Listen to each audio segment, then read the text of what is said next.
Making up losses at your expense. The Credit Card Act has helped to protect us from punishing fees and interest rates on credit cards. This leaves banks with a dilemma: how to make up for lost income. One way to make money is to add new fees and increase old fees on different types of bank accounts and even some credit cards. Customers beware. This happened to me. Our bank accounts were linked to my father's account and therefore qualified for the most benefits with no fees. He had no monthly checking account fees and no ATM debit card fees. After my father passed away, I needed to use his account to pay for his remaining expenses. I specifically asked if there was a minimum balance required on his account. They said there was not. Imagine my surprise to see a $20 monthly maintenance fee on his account. I called the bank and found out that I had been misinformed. Thankfully, they did refund the fee and we corrected the situation. I thought we were all set. Then the bank statement came over the weekend and there was another fee for having an ATM debit card. This fee was not for card use. This was a fee for the privilege of having the card. The card had not been used.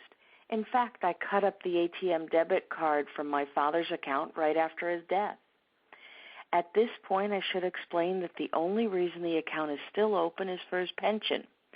We are waiting for them to complete their paperwork, 2 months and counting. They need to reclaim some payments and to make a final reassessed payment. If any of you have ever acted as an executor or administrator after a death of a loved one, you will understand why we must keep the account open. After being hit with 2 unexpected fees, I personally went to the bank to discuss our accounts and the cost involved. I wanted to minimize, if not eliminate, all fees. The bank and I agreed to a different type of checking account. We chose a lower tier account that had a few fees. I also felt we could meet the requirements, which would eliminate the fees altogether. Talking with the bank manager and comparison shopping helped us to make the right choice. Bottom line, you need to keep on top of your accounts. Read each and every statement in a timely manner. Check for accuracy. Question anything that needs further explanations, and don't be afraid to call and ask for what you want. You will never get anything if you don't ask for it.